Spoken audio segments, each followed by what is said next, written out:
आज के प्रसंग में राजा दशरथ जी ने सुमंत्र जी से कहा, हे सखा, राम के साथ वन जाओ और 2-3 दिन वन घुमा कर ले आओ।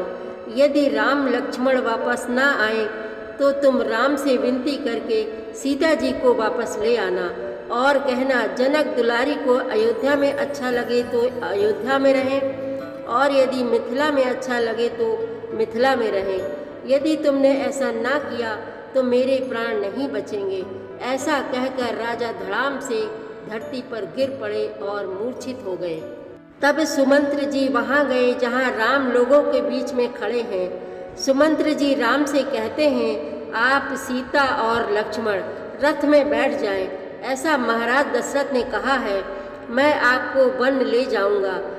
श्री राम, सीता और लक्ष्मण रथ में बैठते हैं। लोगों की भीड़ उनके पीछे चल रही है। वे आपस में बातें कर रहे हैं, अयोध्या में हम नहीं रहेंगे, जहाँ राम रहेंगे वहीं हम सब रहेंगे। राम के बहुत समझाने पर भी वापस नहीं जा रहे हैं। वे सभी व्याकुल हैं। बड़ा कठिन प्रसंग चल रहा है। आप भी धीरज धरकर सुने।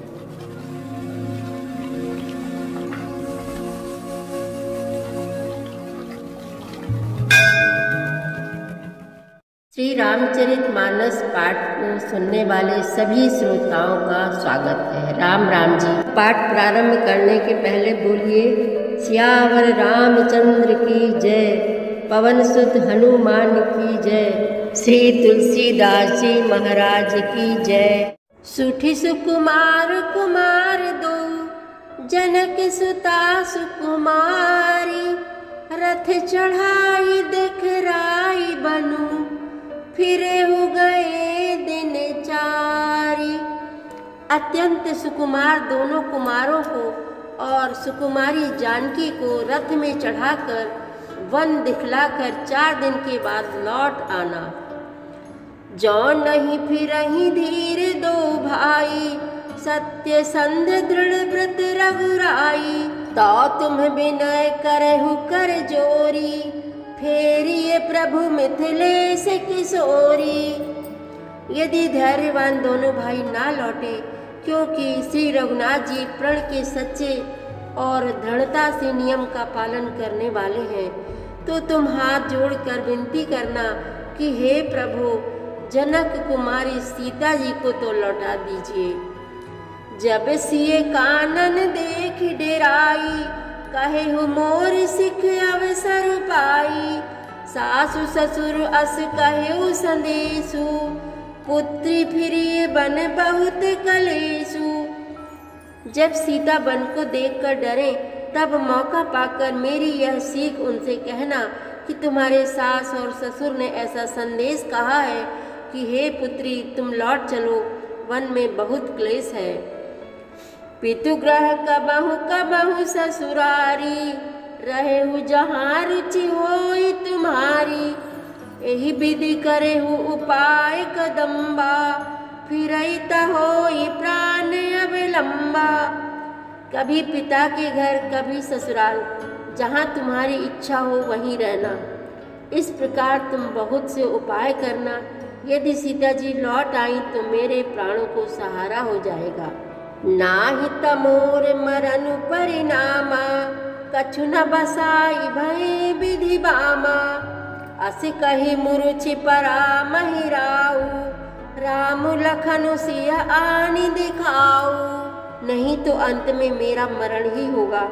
विधाता के विपरीत होने पर कुछ बस नहीं चलता। हा राम, लक्ष्मण और सीता को लाकर दिखाओ। ऐसा कहकर राजा मूर्छित होकर पृथ्वी पर गिर पड़े।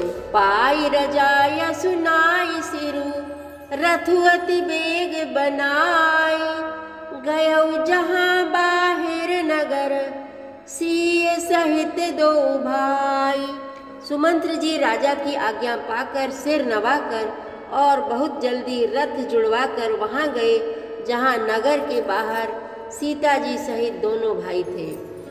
तब सुमंत्र नृप बचन सुनाए, करि बिनती रथ राम चढ़ाए, चढ़ी रथ सिए सहित 2 भाई, चले हृदय अवधई सिरनाई।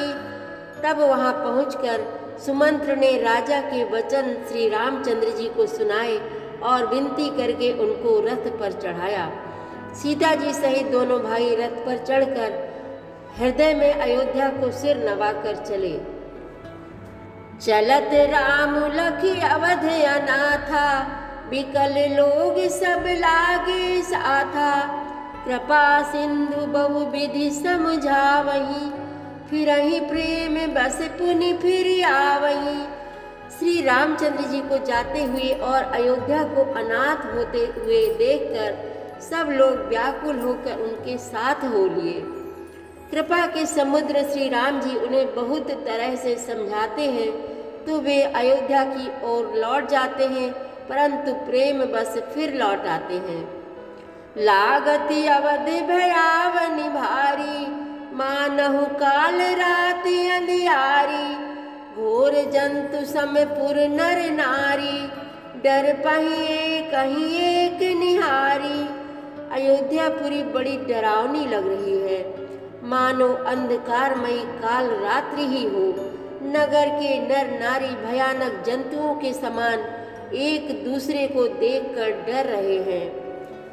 घर मसान परिजन जनु भूता, सुत हित मीत मनहु जमदूता।